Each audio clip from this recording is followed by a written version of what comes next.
नमस्कार दोस्तों, स्वागत है आपका आपके एकमात्र भरोसेमंद सैनिक वेलफेयर यूट्यूब चैनल में। दोस्तों, आज की जो मेरी ये वीडियो है टोटल ही मेरे व्यूवर्स के पॉइंट्स के ऊपर है। तो दोस्तों, आज हम इसमें बताएंगे कि सैनिकों तथा भूतपूर्व सैनिकों को कहां पर कैसे मिलेगी गवर्नमेंट वेस्ट लैंड, और दोस्तों भूतपूर्व सैनिकों के बच्चों को यानी लड़के और लड़की दोनों को कहां पर मिलेगी हॉस्टल की फ्री सुविधा। और साथ ही साथ दोस्तों हम देखेंगे कि किस जगह पर प्रॉपर्टी में 50% टैक्स माफ है और 10% ग्रुप ए, बी, सी और डी में रिजर्वेशन आरक्षण की सुविधा है। इसी तरह की और अनेकों सुविधाओं के साथ मैं ये वीडियो आपके लिए लेकर आया हूँ, जो कि इस अथॉरिटी के आधार पर है।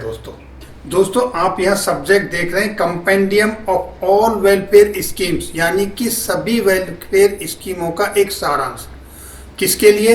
हमारे भूतपूर्व सैनिकों के लिए, उनकी विधवाओं के लिए, और जो सोल्जर डिसेबल्ड हो जाते हैं उनके लिए, तथा उनके बच्चों के लिए, जो कि एक सारांश के रूप में जितने भी वेलफेयर स्कीम्स हैं वो यहाँ पर दी गई हैं। मैं उनके ऊपर आज आपको विस्तार से बताऊंगा।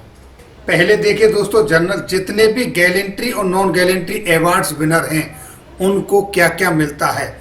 ये गैलेंट्री अवार्ड्स विनर्स हैं जो अवार्ड्स यहाँ दिए हैं, और उनके सामने उनमें वन टाइम जो अमाउंट मिलता है वो सामने आप यहाँ देख सकते हैं। लिंक दूंगा, उसमें भी देख लेंगे, और इनके सामने ये दिया हुआ है। जैसे एग्जाम्पल के लिए परमवीर चक्र विजेता को 25 लाख रुपए वन टाइम मिलते हैं, और सेना मेडल, वायुसेना मेडल, नौसेना मेडल को 2 लाख रुपए का ग्रांट दिया जाता है। इसी तरीके से अन्य अवार्ड्स का भी आप देख सकते हैं। और ये नॉन गैलेंट्री अवार्ड्स की जो अमाउंट धनराशि दी जाती है वन टाइम, वो यहाँ पर है।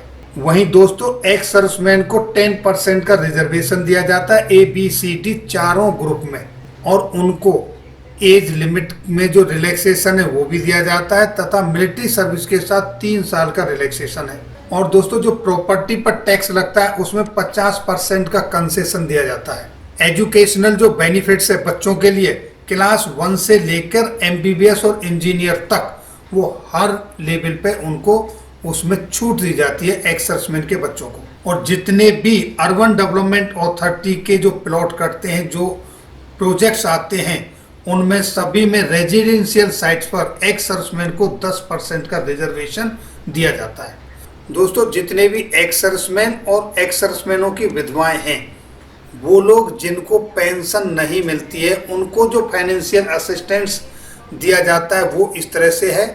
ऑनोरेरियम के रूप में 6,000 रुपये पर मंथ जो सेकेंड वर्ल्ड वॉर के पार्टिसिपेंट हैं उनको दिया जाता है। रिलीफ ग्रांट 4,000 रुपये उनको दी जाती है जो एकदम गरीब हैं, जो जिनको पेंशन नहीं मिलती है उनको और उनकी विधवाओं को दिया जाता है। और दोस्तों एक्स सर्विसमैन की मृत्यु के बाद इनको 4,000 रुपये की नेक्स्ट ऑफ किन को सहायता दी जाती है, और इनकी डॉटर की शादी के लिए 5,000 रुपये की मदद की जाती है।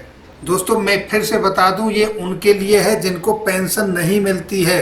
अगर उनके चश्मे लगने हैं तो उनको 600 रुपये दिए जाएंगे। हियरिंग एड्स के लिए 3,000 रुपये दिए जाते हैं। आर्टिफिशियल डेंचर अगर वो लगवाते हैं तो उनको 1,000 रुपये की मदद दी जाती है। कॉन्टैक्ट लेंस के ऑप्शन पर वो जाते हैं तो उनको 3,000 रुपये की मदद की जाती है। हर्निया बेल्ट अगर खरीदने की जरूरत पड़ती है तो 1,500 रुपये की मदद की जाती है। स्पॉन्डिलाइटिस कॉलर खरीदने की जरूरत पड़ती है तो 1,500 रुपये की मदद की जाती है। और दोस्तों एक्स सर्विसमैन एंड उनके जो नेक्स्ट ऑफ किन हैं जिनकी एनुअल इनकम 1.5 लाख रुपए से कम है, ये सारी सुविधाएं उनको दी जाती हैं। और जितने भी नॉन पेंशनर एक्स सर्विसमैन हैं उनको ट्रीटमेंट के लिए जो आर्थिक सहायता दी जाती है वो 10,000 रुपये की दी जाती है। और जो 1978 से पहले लड़ाई में जो सोल्जर खत्म हो गए उनकी विधवाओं को 3,000 रुपये मंथली ऑनोरेरियम के रूप में दिए जाते हैं। स्कॉलरशिप और बुक ग्रांट के रूप में क्लास 1 से लेकर ग्रेजुएशन तक एक्स सर्विसमैन को, और लड़ाई में जो घायल हुआ, डिसेबल्ड हुआ उसको, और जो बैटल कैजुअल्टी हैं उनको जो ग्रांट दी जाती है वो इस टेबल में दी गई है। आप इनके कॉलम में हर एक क्लास के लिए अलग अलग देख सकते हो। ये पूरी टेबल है यहाँ पर चाहे वो जिस जिस लेवल में है। जैसे फॉर एग्जाम्पल के तौर पर अगर कोई MBBS, BDS, BAMS, BHMS कर रहा है, बैटल कैजुअलिटी है तो 10,410, वुंडेड है वार का तो 9,950 और एक्स सर्विसमैन है तो 9,700 रुपये। इस तरह से ये अलग अलग फर्स्ट ईयर के लिए, सेकेंड ईयर, थर्ड ईयर सभी क्लासेस के लिए फर्स्ट से लेके और ग्रेजुएशन तक ये स्कॉलरशिप ग्रांट दी जाती है बुक्स के लिए तथा पढ़ने के लिए।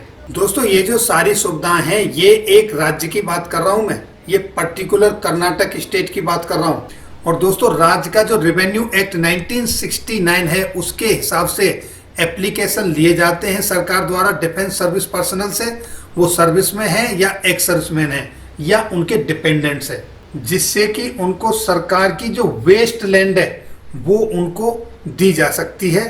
और वो डिसीजन लेता है DC यानी डिस्ट्रिक्ट कलेक्टर, और डिस्ट्रिक्ट कलेक्टर के माध्यम से ही इसका अलॉटमेंट होता है। और ये जो लैंड दी जाती है ये उनको दी जाती है जिनका एनुअल जो इनकम है वो उसकी लिमिट है 2 लाख रुपए तक। लेकिन अभी इसको होम डिपार्टमेंट के साथ इस केस को टेकअप किया हुआ है, ये जो सीलिंग लिमिट 2 लाख की है इसको बढ़ाने के लिए। यहाँ पर सैनिक रेस्ट हाउस की जो फैसिलिटीज हैं वो दोस्तों ये सिटी दी हुई है, यहाँ पर इनकी तमाम सिटियों में है। और दोस्तों लड़कों के लिए जो फ्री मिलिट्री बॉय हॉस्टल की सुविधा दी गई है एक्स सर्विसमैन के लिए, वो है बेलागावी, अथानी, करवार, विजयपुरा एंड मैसूरू। और लड़कियों के लिए जो फ्री हॉस्टल की सुविधा है वो है धारवाड़ में। और दोस्तों कर्नाटक राज्य के जो स्टूडेंट फौजियों के राष्ट्रीय इंडियन मिलिट्री कॉलेज यानी RIMC देहरादून में पढ़ते हैं उनको अलग से 22,500 रुपये की सालाना स्कॉलरशिप दी जाती है। और जो कर्नाटक राज्य के कैडेट NDA में ज्वाइन कर लेते हैं उनको भी 22,500 रुपये पर ईयर के हिसाब से स्कॉलरशिप दी जाती है। और दोस्तों जो लड़ाई के दौरान या लड़ाई के जैसी सिचुएशन में जो हमारे जवान शहीद हो जाते हैं उनकी विधवाओं के लिए या जो घायल हो जाते हैं लड़ाई में उनके लिए एक्स ग्रेशिया ग्रांट किया जाता है 5 लाख रुपए का। और जो लड़ाई में घायल हो जाते हैं बैटल कैजुअलिटी है 50% तक उनको 1 लाख रुपए की ग्रांट दी जाती है। और वार विडोज के लिए चीफ मिनिस्टर फंड से फरवरी 2016 से एक्स ग्रेशिया के रूप में 25 लाख रुपए देने की घोषणा की है। और दोस्तों इन्हीं को 2 एकड़ जमीन दी जाती है जिसमें पानी की सुविधा है, और जहां पानी की सुविधा नहीं है बरसात के ऊपर डिपेंड है उनको 4 एकड़ जमीन दी जाती है। और जहां पर बरसात भी नहीं होती दोस्तों बिल्कुल ड्राई लैंड है वहां पर 8 एकड़ जमीन दी जाती है।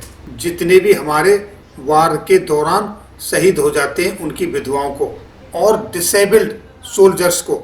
और अगर जमीन अवेलेबल नहीं है तो ऐसी कंडीशन में उसको 10 लाख रुपए का कैश ग्रांट दिया जाता है।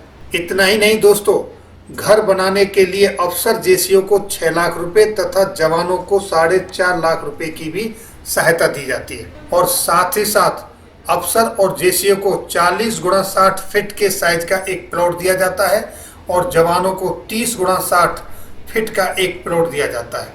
और अगर प्लॉट की उपलब्धता नहीं है तो दोस्तों अफसर और जेसीओज के डिपेंडेंट्स को बेंगलुरु में 25 लाख रुपए और दूसरे डिस्ट्रिक्टों में 20 लाख रुपए की सहायता दी जाती है। NCO एंड अदर रैंक्स के लिए बेंगलुरु में 20 लाख रुपए तथा अदर डिस्ट्रिक्ट्स में 15 लाख रुपए की अलग से सहायता दी जाती है। और इनके लिए दोस्तों बैटल कैजुअलिटीज के जितने भी डिपेंडेंट्स हैं एक्स सर्विसमैन हैं उनका 10% अलग से रिजर्वेशन कोटा है।